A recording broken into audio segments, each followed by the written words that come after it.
Yeah, somebody asked if I could tell some things about my guru. Maybe I will try to mix some memories which I have of him and the little which I know about him. Yeah, he was quite a mysterious figure.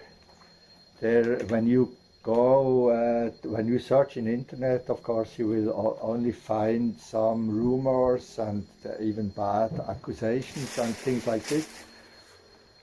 He had many enemies because from the moment when he started to be close to the Nehru family and to the Nehru's daughter Indira, the other political rivals of the Nehru family, they were afraid of him because he really had power without talking about it. But when he appeared, you felt there is somebody coming who knows what's going on and who, just not afraid of anything. And they wanted to remove him. They called him Rasputin. When Indira Gandhi was president, they called him Rasputin, and that he was the ruler of India and not her, which was absolutely not true. He was just a yogi. She liked him. She felt great confidence when he was around. And he was a man who had quite free access to her family's house. And so they created rumors that they have affairs and such things. And then one of the servants of Indira Gandhi, he even wrote a book about the private life of Indira Gandhi, where he writes some kind of stupid shit, like what they wrote about Diana from England when she, after her death, when her butler or whoever it was also started to write a book about the secret love life of Diana.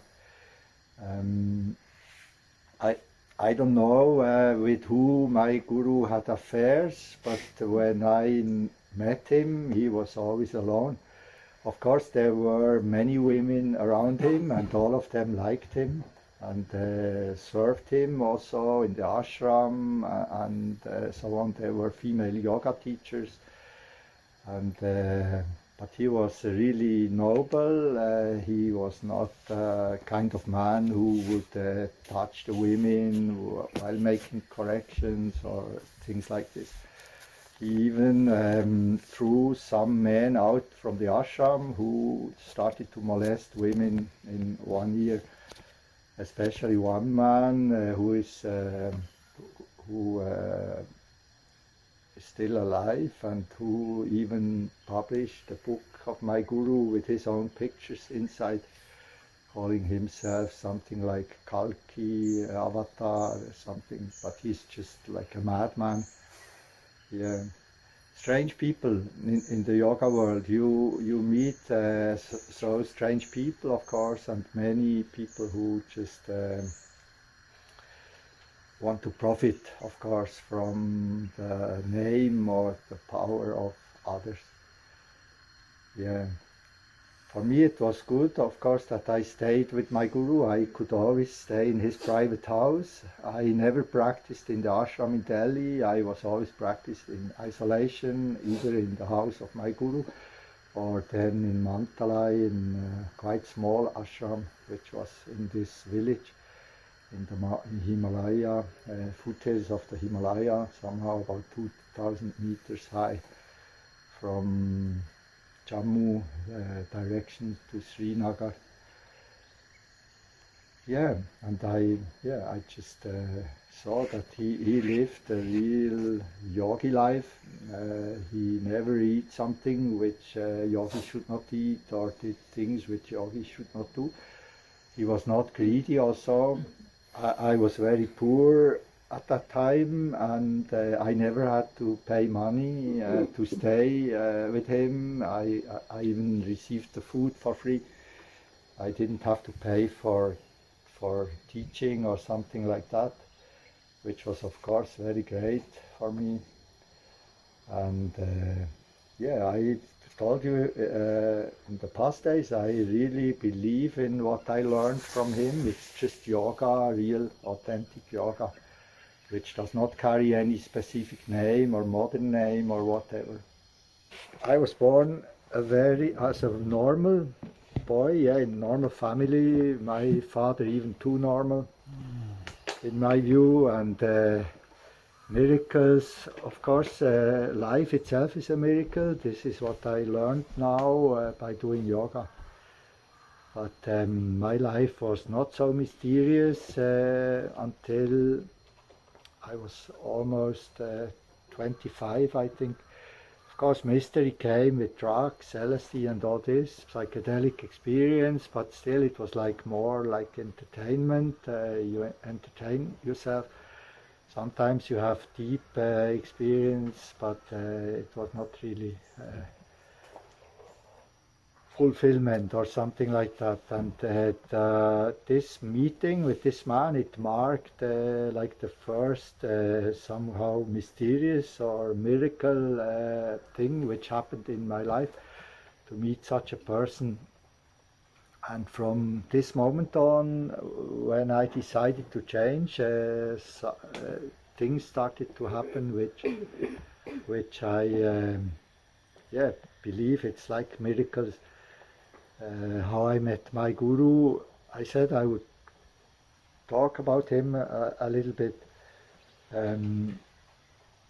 I first found his books, started to practice, was very caught by the practice. It was too much, like after 2 years without ganja, without cannabis, suddenly to have something which gives you really a flash, which was strong, with some of these exercises. And then of course I started to like the man, and I started to wish that he would become my guru. And life began to help me. I saw that I need time to practice if I would want to learn this. It was first time in my life when I thought I want to learn this, what is inside this book, these two books. And then I, like a miracle also, I received a grant from the government. I had once, long before, applied for a stipendium. Stipend. Yeah. Yeah, like for government support to become an artist. And suddenly they responded and they were interested in me, not in my artwork not very good, but more in what I wanted to do. I had to go talk to one of these directors, and he said that he liked very much that I'm interested in the subconscious and that I would like to explore it. And for 2 years they gave me monthly money, which was enough for me to live. It was about 1,000 euro per month. This was even good for me at that time. And I, instead of learning arts, I started to do yoga every day. And then, of course, during this time, I came more and more in contact with the books and with the man in the books, who I really started to like too much. And I started to have dreams. He told me in many of these dreams that I should go to Africa to learn about Kundalini, and that Africa important place because of Kundalini. And so I was going to Africa when this money stopped, with the last of this money, and I made a very strange trip throughout West Africa, about a year without money. My money finished in Marrakesh. I just had enough to buy a plane ticket to Dakar in Senegal. I flew to Dakar, arrived there without a penny in my pocket, and then I still wanted to go on. I thought it's like a mission, my guru wants it, and I continued, and I traveled through Senegal, Mali, Ivory Coast, Ghana, Togo, and ended up in Nigeria, where I was stranded and could not travel on anymore. Quite adventure, it was an adventurous trip. But when I came back from this trip, I was really shaken. It was maybe the biggest adventure which I ever experienced.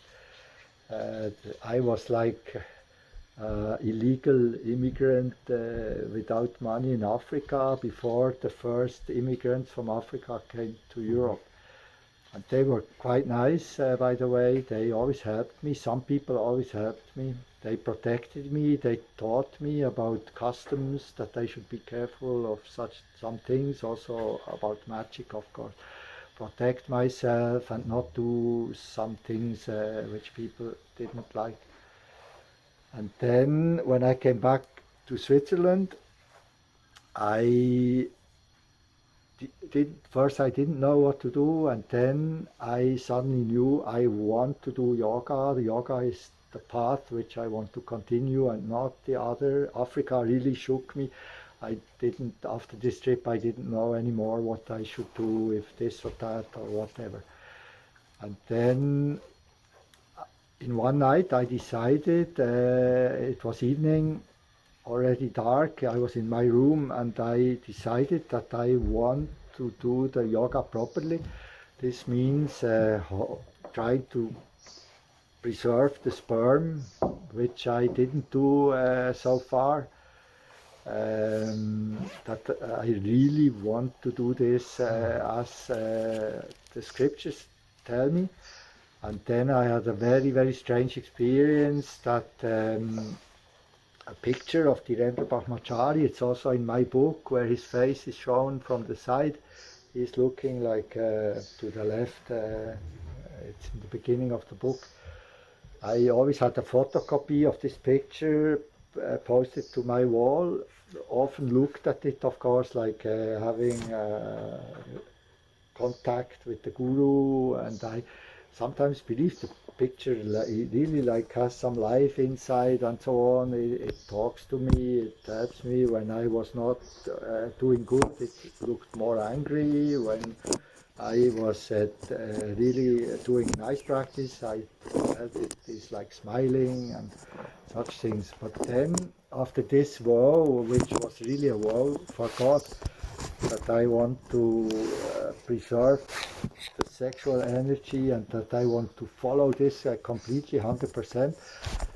I looked at the picture like for to tell the Guru that this is my wish, and then suddenly I saw I was sober, I was normal, not on drugs or anything, that the eyes suddenly they started like to move. It was like a light in these eyes, even though it was a black and white, very bad photocopy, simple photocopy.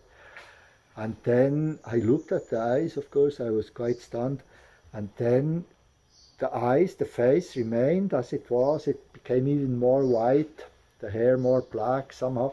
And only the eyes, they moved until they were both directed in my direction, looking at me. They became bigger and very, very beautiful, like light coming out from them. And then I saw how two rays of light, like laser, were coming from them and going inside my chest. Realized this, and then I fell and was unconscious. I don't know how long, and then suddenly I woke up again. First I didn't know where I was. Then I saw, oh, this is in my room. I'm in Bern, in the Matte, near the river, in this small room where I ended up after Africa. And then I opened my eyes and saw that there was like a shape of light standing in the middle of my room. And I saw that it had the shape of this Guru. But it was light, like gold light, but all like light moving somehow. And I heard a voice talking to me. It sounded like a voice out from a metal barrel, very loud, and in my ear, metallic in my ears. And he spoke in Swiss German, I believe. I don't remember anything else. He said that he would be my teacher if I really want to follow. And then, of course, I was, then this disappeared, and I was so excited, of course. I couldn't sleep, and next day I wanted to go to town to meet a friend, to tell him that finally I found the Guru, or the Guru found me, or something. And when I came to this guy, he was the one from the smoker time. I quickly felt that I cannot tell this story, they wouldn't understand it. And so I started to practice. I started to practice very hard from this moment, and everybody thought I was crazy because I only worked as a newspaper boy every day in the first years, and then later, 2 years before I could leave for India, I found this job on the post, night shift, 4 hours, which was very good. From 10 to 2 I worked. I came home 3 o'clock, could sleep till 8 o'clock, got up, start to practice Shat Karma in the morning, all morning, and then in the afternoon asanas and such things. And then, of course, first I didn't know whether this was just a flash. I also had my doubts, like the other people. I thought maybe I am really crazy, that too many drugs, too much LSD, not good for the brain. But still I had a good feeling, positive and quite clear, and the yoga was interesting, of course. I started to practice and I started to feel many things. And then about 1985, this was 3 years after this incident with this apparition, you call it apparition? When this guru appeared, I received a parcel from New Delhi, unexpected of course, because I never received any parcels, no Amazon and such things, no money to buy something or order something. And the parcel was quite big, heavy, from India, with cloth, of course, the original parcel. And I saw the sender, Vishwayatan Yoga Ashram, New Delhi. And wow, it's a parcel from my guru. And I opened it, and inside were all the books which I wanted to have, which I didn't have, of course. I only had his 2 books, but in the parcel were his 2 books in English and his 2 books in Hindi, and there was Geranda Samhita, Shiva Samhita, Hatha Pradipika, Patanjali Yoga Sutra, Bhagavad Gita, and some other books about Ganesh. So I was really happy, and I saw this guru, he knows me, he knows where I am, and he cares of me. And then when I came to India in 1988, beginning of 88, I arrived at night. I knew his address from an interview which was in an Indian newspaper, which an Indian guy in Bern gave me to read. This interview which I mentioned when my guru said that he don't want to teach anymore, he closed all his ashrams, he was tired, nobody wanted to become a yogi, and he was always looking for a yogi. And then I went straight to this house at night. I arrived there about 3:30 with a scooter, and Pola came, looked through the gate outside. They have little windows, metallic gates, looked through, and he said, we're waiting for you. And then I could come in, and I could stay there. Then my guru was not there when I arrived. They said Pola said he was in Bombay for some affairs. And then later, about half a week later, suddenly I heard a car coming in through the gate, and I had a nice room with a balcony to Mathura Road. It's a big road today with a lot of traffic. These times was still a little bit better. I looked out and I saw a white Mercedes driving in, and then the foot of the Guru coming out with these heavy wooden clogs which he was wearing. He looked quite heavy. I was somehow a little bit scared. I thought that I cannot satisfy such a guy with how I was at that time. I was still a beginner, of course. And then, about 2 days after this, Bola called me to come to his room. He had a quite simple room. The house was nice, quite new, at 3 floors, with a garden around. In the back of the house was a cow, always a cow which gave milk. And Bola was there, who cooked for the Guru, and also for me, showed me how to cook some Vaishno Kana, as it is called, this yogi diet, good sabji and rice pudding and such things. Yeah, and then I was in my Guru's room. The room was big but empty. Somehow there was only a wooden platform, similar wood like this, 4 poles, and this platform about 2 meters, covered with a carpet, where he obviously used to live. Bola said he always sleep on this platform, he always practice on this platform. There were some telephones on the floor, I told you, with different colors, which he would pick up even during conversation. Sometimes he received phone calls. And we talked. I thought he likes me somehow. He only asked me the first question, do you really want to become a yogi? I said, yes, I really would want to become. And then he asked me if I can do Ketchari. Then I showed him. I had done Ketchari by myself in Bern already, and done it quite successfully with the help of Theos Bernhard's book, Hatha Yoga, where he described how he did it in India in the 1940s. And then I showed him, and he seemed to be pleased. And then mostly when I was there, he just told me to give him my arm, and he was just holding my arm, like feeling the pulse, and we just sit there, and he was feeling my pulse.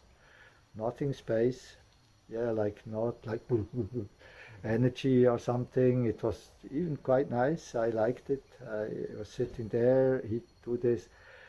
On the second visit, I had a lot of things already brought from Switzerland. I wanted to make chai. I had read that the yogis make chai, and so I made chai in Switzerland. And I started to use many spices, also Ayurvedic things. I used bibitaki, amalaki, I used brahmi, tiger herb, and so on, things which should bestow strength to a man, and such. And then suddenly, on my second sitting with my guru, he suddenly said that I should bring my spices. I had not talked to him about it, and he said I should bring him my spices.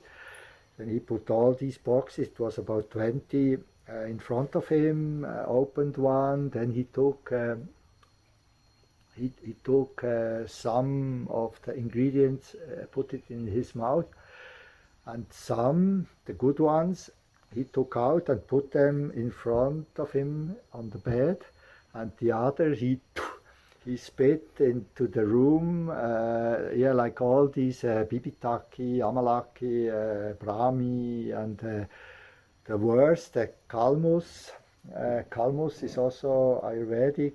I used it slightly. I had once even a poisoning from kalmus in Bern before this happened, but I still used it because in the Ayurvedic book they said that it's very good to detox the body, but it's very toxic. It's strange. It's my guru said never use this anymore. It's not absolutely not good. not good thing. And yeah, then he told me to go to Mantalai. I learned Murcha Pranayama from him. The other pranayamas he did not show. He made a plan for me, like a schedule, 3 o'clock wake up, then doing Shatkarma, Kunjala, Sutraneti, and then Ganesh Kriya, then wash myself and take ice cold bath with the mountain water. I mean, there was no hot water in the ashram. It was still not so cold. I arrived there at the end of August. September was the start of my pranayama. And but the water was cold. It came directly from the mountains. So I had to take a bath at about 3:30 every morning, and then I had to do pranayama. After the bath, mostly the light came and the sun came up, and I did the first round and did all this, and yeah, it was a horrible time somehow. Not only it also contained beautiful moments, but I suffered very much. I was not allowed to use some things which I really need, like oil.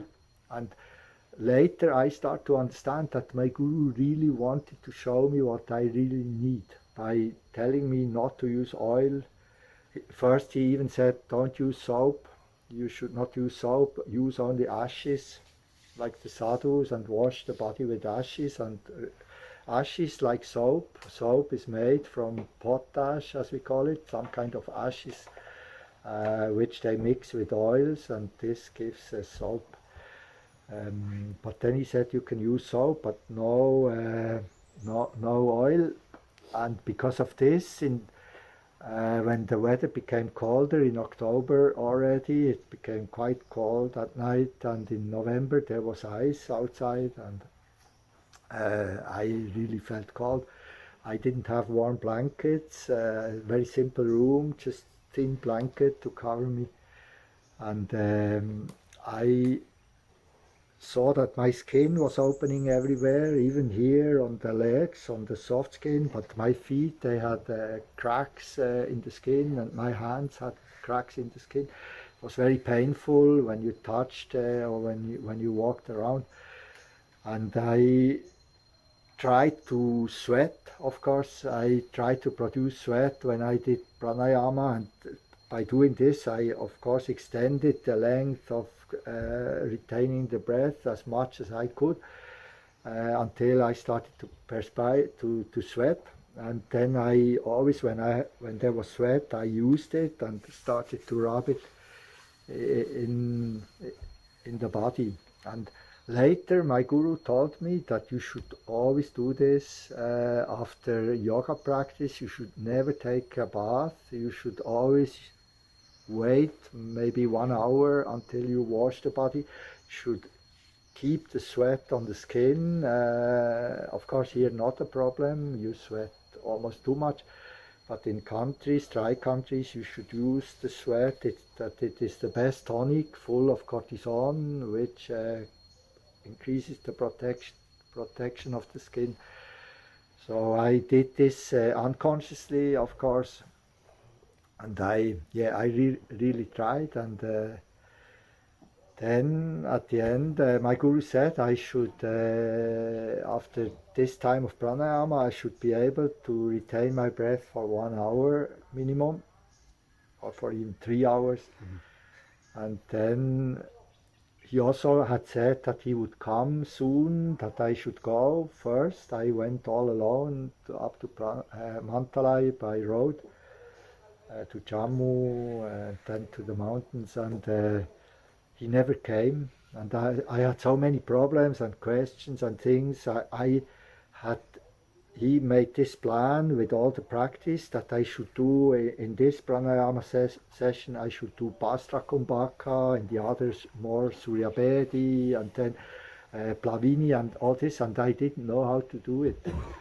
And so I tried to find out how you have to do it. And I was allowed to enter my guru's library. He had a library in his house in Mantalai, and there were some books about yoga, and mostly yoga shastra with very small description of the practice, and I tried to put pieces together to make it possible. I told you, in my guru's 2 books about asana and Sukshma Vyayam, everything is inside. If you would find the right pieces, if you put them together, you can find every pranayama, the murcha, the pastra kumbhaka, and so on.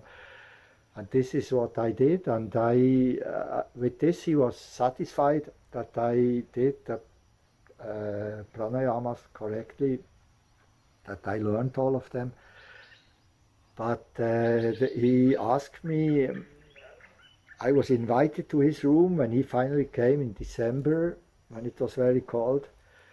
I was so frustrated, angry, and really tired of all this. It was quite heavy. I was like reaching my limits. And then he came finally, and there were some rich people first invited in his room, some from the family of the Maharaja of Jammu. They came to Mantalai. They were in the room when suddenly one man called me to go in his room. And when I entered, they all looked at me, of course, and then my guru asked me in front of the people, so can you now hold your breath for 3 hours? Then I thought lying, it would be stupid to lie. And so I said no, that I cannot even hold it anymore for 30 seconds, because I was really fucked up somehow, basically at the end of my power. Then he laughed somehow and said, okay, then it seems that you are not ready for all this yet, go back to Switzerland. And before when I came to Delhi, he said, if you like to stay in India, you can stay forever, and everything will be easy, arrangement for visa or anything like this.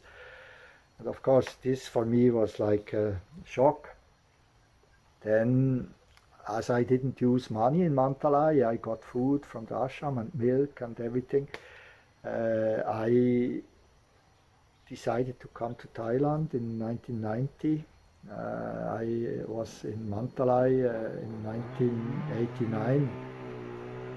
Then, 1990, I came to Thailand, and I thought, now I want to do party and finish Guru. I was so angry. I went to my room after my guru had told me that I was not ready. I took his 2 books, which he gave me with a signature and even dedication for me. I tore them in front of all the people and threw them out from the window, and I did not do like this, but I was almost like wanting to say, hey, fuck you all, Indian fuckers, you just play with people somehow, you wanted just to have fun with me and something.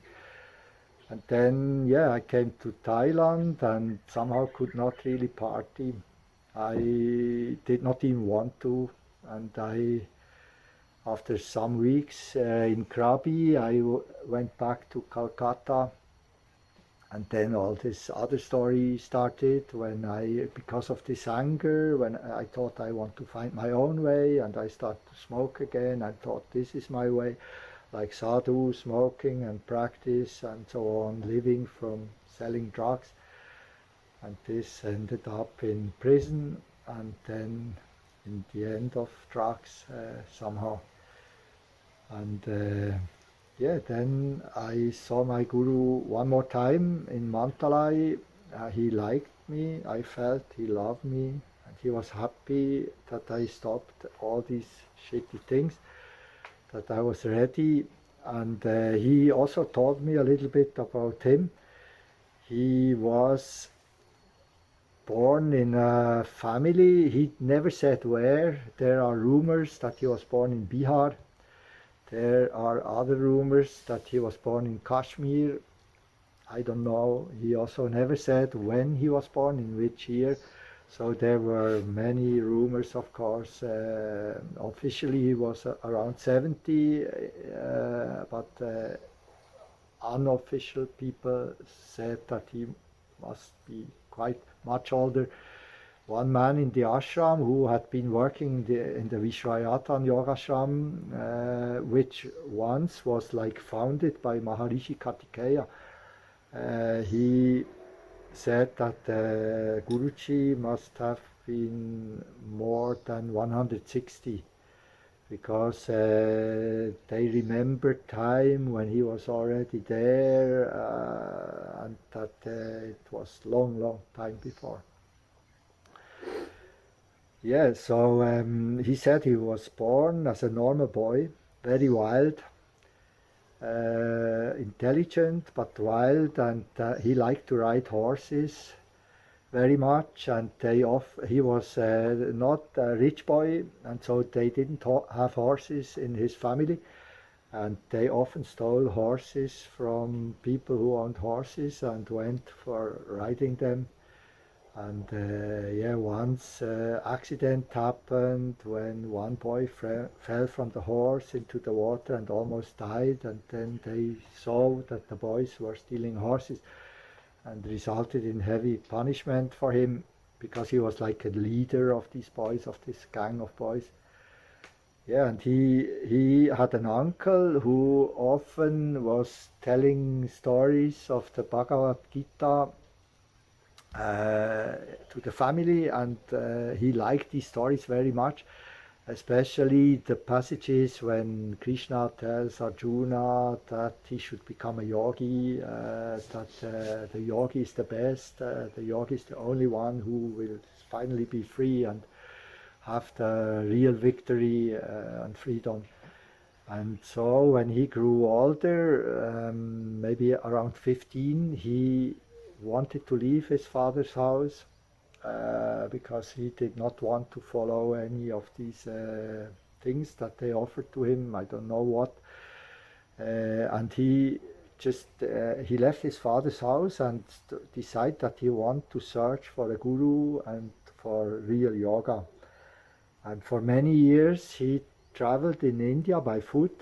He was going around looking for yoga, real yoga. He said he was in ashrams, and they wanted him, but they always wanted him to change his look. That they would say, yeah, you must, of course, you come to our ashram, then you will wear a kind of robe, and you will maybe shave your head or have some other style. And he didn't want it. He said he didn't want to change his style. I believe he was like, as he was most of the time, he was wearing a dhoti and simple cloaks and having long hair and a beard. So he decided not to join any ashrams. He also said that he believed that the yoga that they were teaching there quite weak, not what he wanted. And then he was traveling with sadhus, and for some time he was like the assistant of one sadhu who performed samadhi in public. He called it that he performed samadhi. He was one of these guys who were buried into the ground in a wooden box, like a coffin, and then taken out maybe after 24 hours or longer, and shown that he was still alive. And my guru said this man, he smoked, he liked to smoke charas. My guru never smoked. He said he never was interested in drugs. And but he had to prepare the pipe for this man, the chilam. He always had to clean and prepare the chilam for him. And so he saw that whenever this man, after performance, when some money was coming and when he wanted to smoke a chilam, he was talking more easily, of course. And then it happened that during one of these performances, the sadhu, he also took a cat inside the coffin. And when this show was finished, when they took the coffin out from the ground, both the sadhu and the cat were still alive. And then my guru, of course, strongly had doubts that the cat was also in samadhi, not only the sadhu. And so he prepared a pipe for him, and he asked him, when you do this, is it really samadhi that you do? And then this sadhu told him that the dimension of the box must be big enough that there is a certain amount of oxygen inside. And that basically, of course, he tries to go in a state where he didn't breathe heavily anymore, that he tried to reduce his breathing as much as possible to save enough oxygen to survive, and that it was in such condition that you could survive for quite a long time. I mean, this man, he knew what he was doing. He learned it from somebody else. Yeah, then of course my guru told me he was very disappointed, of course. He immediately left this man because he saw that he was a fraud, just a showman. And then, he traveled on and never found somebody who was doing real yoga as he thought. And I don't know how old he was when this happened, he wanted to kill himself. He lived somewhere in a small town in the north of India, and he was thinking about killing himself seriously. He thought that my life absolutely makes no sense. I want to find the yoga, nothing else, and I don't find it doesn't exist in India that he want to leave. And then on this day, when he started to thinking about suicide, a man came knocking to his door, and they started to talk. And this man said that there is a holy man somewhere in Uttar Pradesh. His name is Kartikeya, Maharshi Kartikeya, that he should rather go and see this man. Maybe he could find something. And then he went there, and he saw that this was the guru that he always wanted to find. Yeah, and then he started to practice. He practiced very hard. It was a small ashram.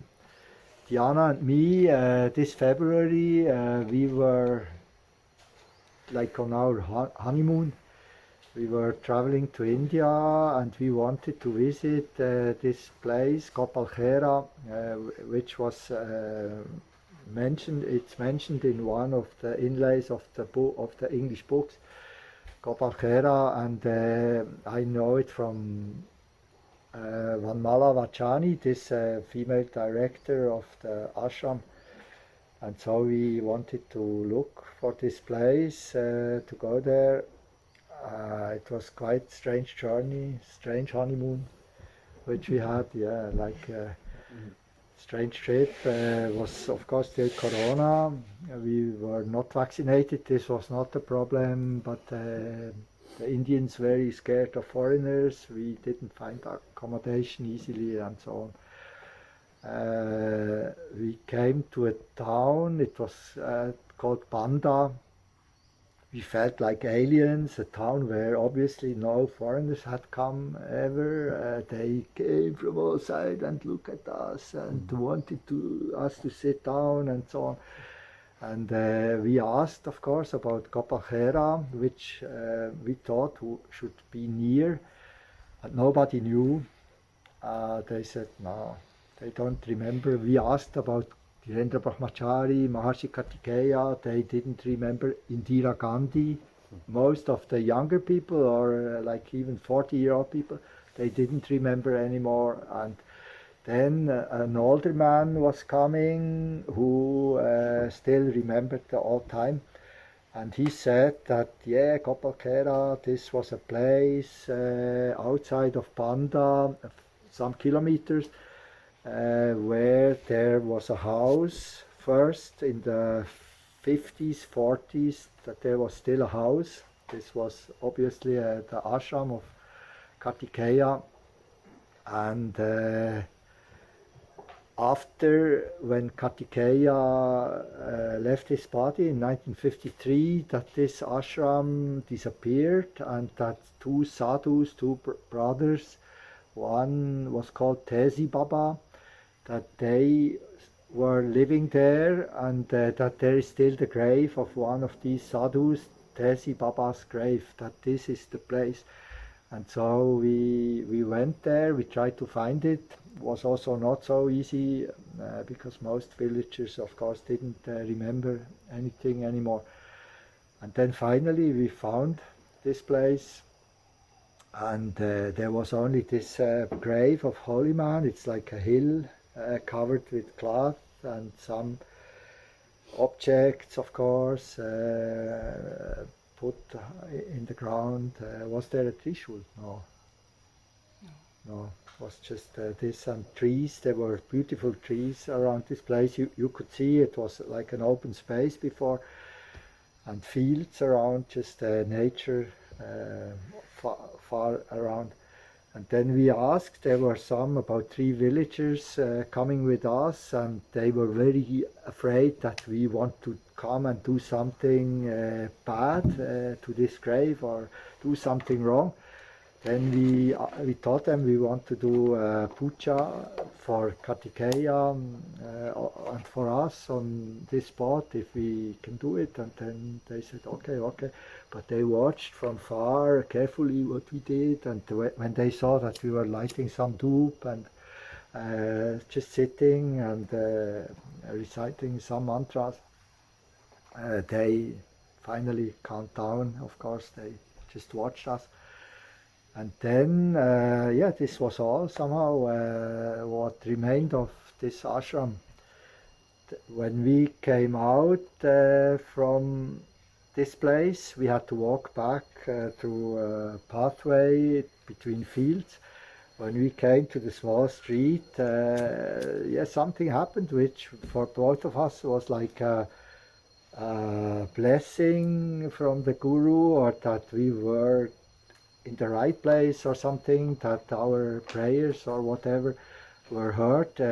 Suddenly, when we arrived on the street, many villagers were coming by bicycle and scooters and so on, and they started to throw flowers on us, and flowers raining down and such. It was quite nice.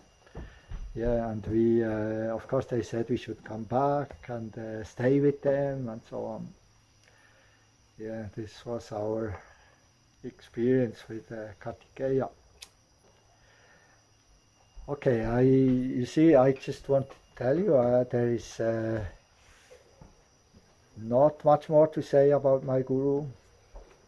He was a yogi, and I don't know exactly what he did when he was practicing himself. He always practiced alone in his room. I told before, he always stayed in his room, sometimes for 1 week, 2 weeks or more, without opening the curtains, without opening the door. And I don't know what he did. My Guru, he was quite a strange man. I told you, when I saw him first time, I even felt a slight fear.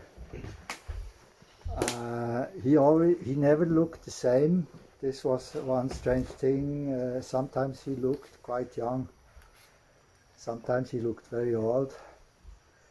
It happened on one occasion that I came to India, and I never wanted to have a fat Guru, for instance. I always also judged from appearance of somebody. And I came to India, and when I was invited into the room of my Guru, he was sitting on his platform and he was quite fat. I was shocked. absolutely shocked.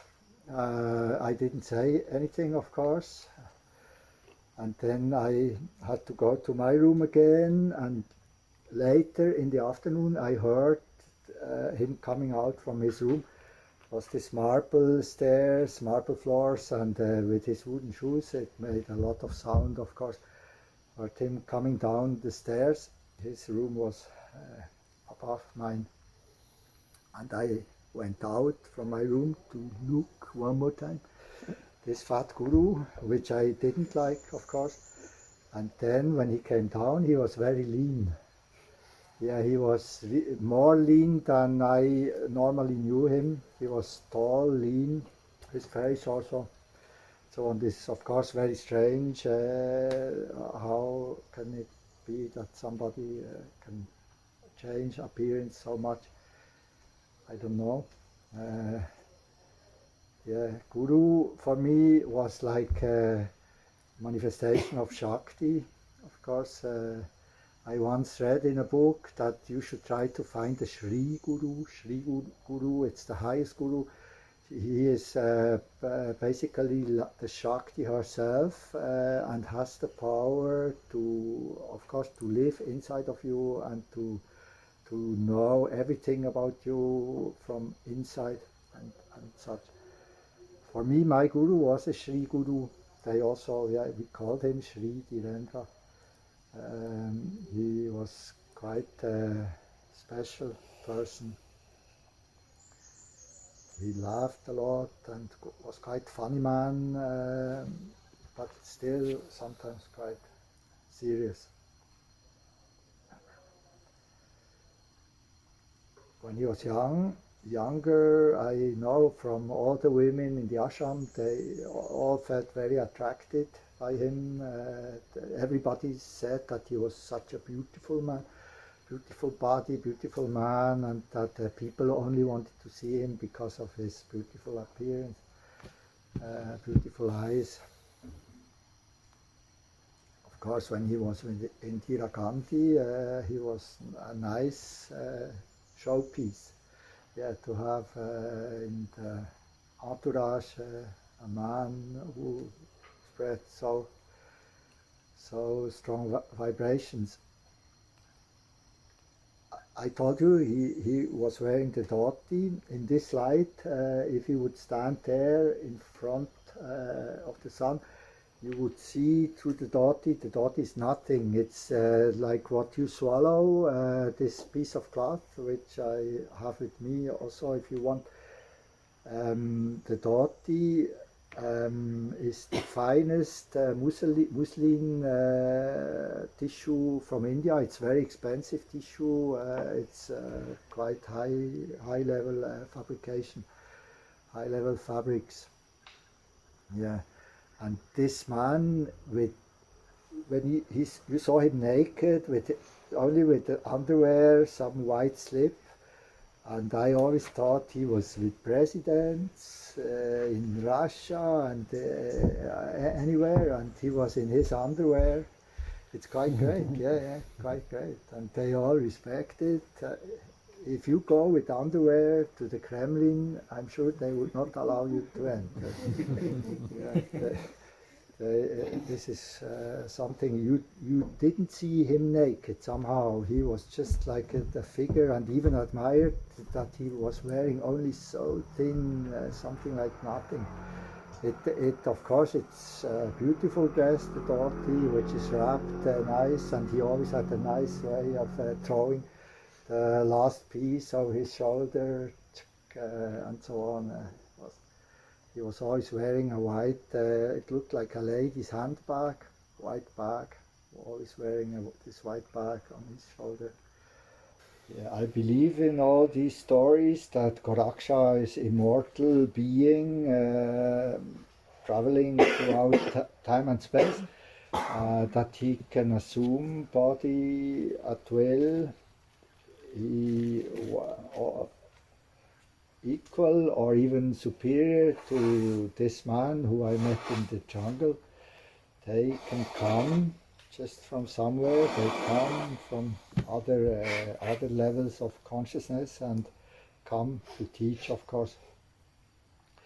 when Kartikeya, the guru of my guru, who was really 336 years old when he did Mahasamadhi, there were documents. He was from a rich family from Bengal, and there were documents who stated that in the sometime in the 16th century, or somehow 336 years before 1953, makes 1653. Yeah, about in the 17th century, yeah, sometime he was born. Also left his family very early. I have a book about him. I don't know what is inside the book. A friend of mine who traveled in India, he saw in Haridwar, he saw that there is a Kartikeya ashram in Haridwar, and of course he remembered Kartikeya from me, and he went inside and asked if this was the same Kartikeya that was teacher of Dhirendra Brahmachari, and they said yes, and they had a book, and my friend wanted to buy the book or ask them to give it to him. He wanted to bring it to Switzerland. They said they have only one, this is the only copy which is left of this book, and they made he could make photocopies of the book. Inside are also photos which show Kartikeya. He was quite a heavy man. On most photos I thought he was quite corpulent. Not so slim, but on some photos you'd see that he has just an enormous chest, and he on one or two pictures he sits on a tiger skin in Padmasana. The photocopies are very bad, so I cannot use these pictures for anything. But maybe one day I will also go to Haridwar, and if the book still exists, it would be better to make photos, of course, with the mobile camera of these photos. Yeah, what is inside, I don't know. It's being translated right now, actually. Yeah. It is with Daniel. He said that he might find out how to translate it. We will see. Maybe we will be disappointed. Maybe not much interesting. It's quite a big book, about 300 pages in Hindi, or some kind of old Hindi.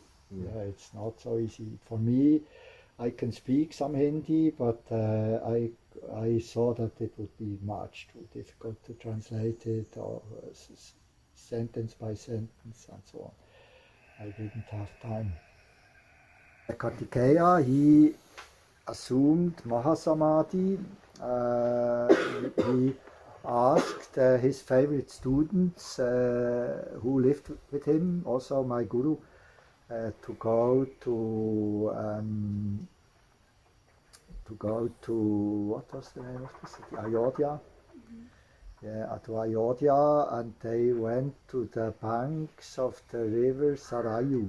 It's a river which flows through Ayodhya, and there he told them that he would do a final meditation with them, and that after this meditation he would not come back to his body again, that he had some other duties in the universe, that he must go somewhere to do some other duties. This also, of course, corresponds with this view that maybe some people who are here, also Kartikeya, are not really common human people. They come from somewhere to be teachers for some people, and then they go again.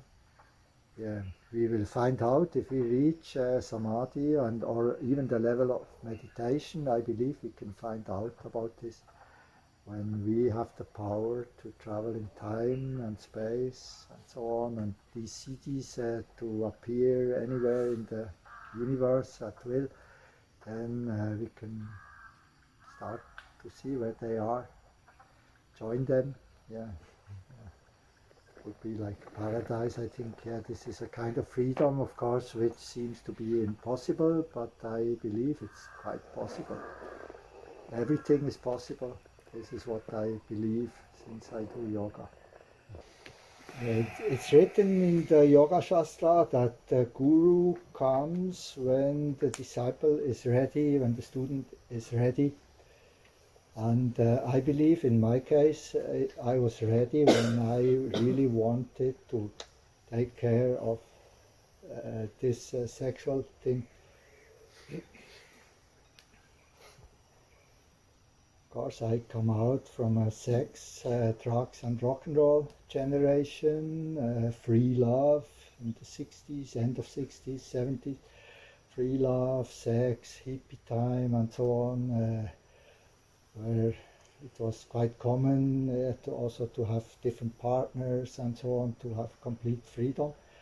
And to stop this, of course, was quite a decision, but I believe very necessary for me.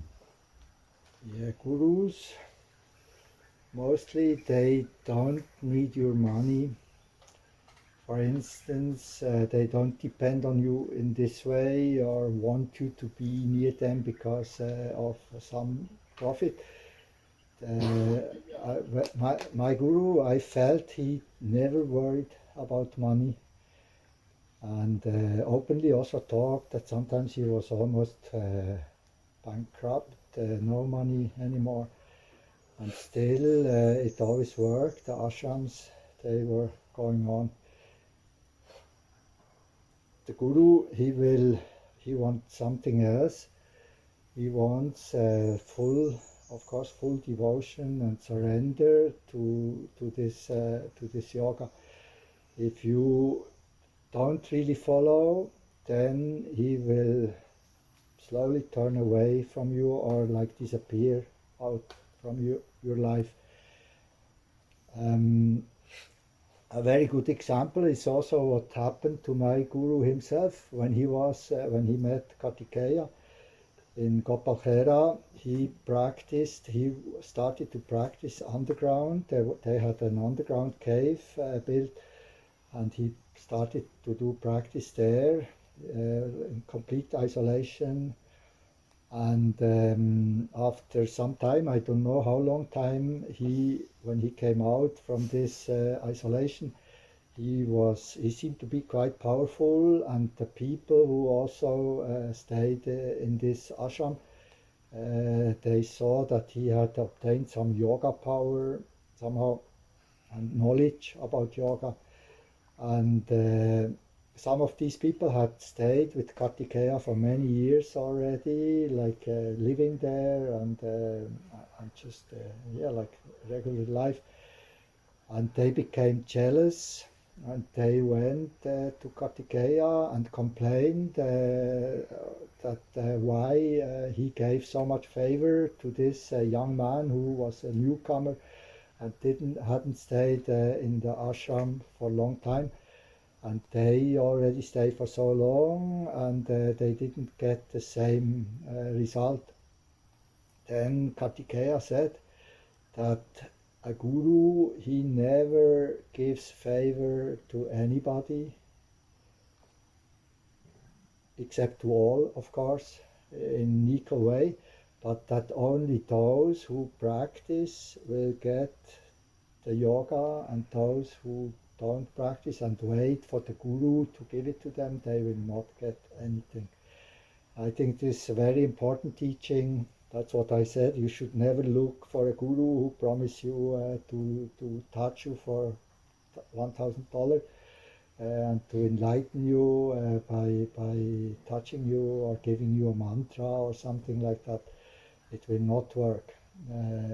If you want to achieve success, you must start by yourself and just try and try and try, and you will see that God will help you. Suddenly, if you really fit for such a path, God will begin to help you, give you the knowledge which you need. You will meet maybe some people who give you good advice for some things, and you will proceed more and more. Yeah. Of course, we all want to find the Guru,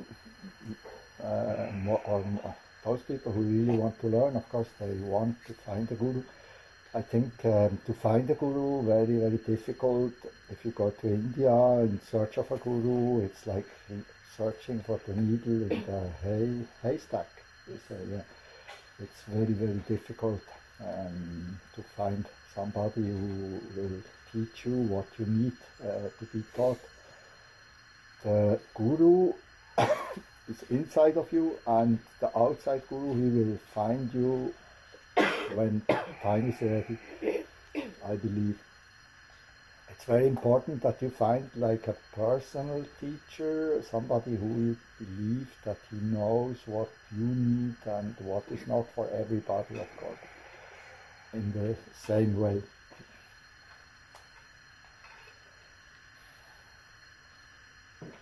I believe my Guru, he is my Guru. I would never want another Guru since I started to learn from him. You only have one Guru, and the Guru himself, even if he's alive or dead, he will never disappear. He is always inside of you. This is what my Guru wanted to show me from the beginning, that I don't hang on his dhoti, that I'm not always after him and want to be with him, that I should do things by myself and go my own ways and so on, and that I should feel the presence of this Guru strongly. One proof for me in the beginning, of course, you don't really know whether this way is the right way for you. I told you there were many people who always told me you do things wrong, you do the headstand wrong, you do this wrong, you have to stay here, like other teachers show. But I still did it in the way which was described in the book of Dhirendra Brahmachari. And then one day I suddenly saw that the name Dhirendra and the name Reinhard consist of the same letters. Mm-hmm. And this for me was like the first proof that this must be my real Guru, because we quite close. And later, of course, I also started to believe that the Guru, he was with me since I was born. Even in these wild days of youth and so on, the Guru, he always watches you. He maybe even wants you to go inside messy situations and dangerous situations, to experience what is not good for you and to really know what is not good for you and such things. If you don't know this, of course, the temptation for the negative things will always remain, but if you see where negative things lead, then you will want to stop them completely.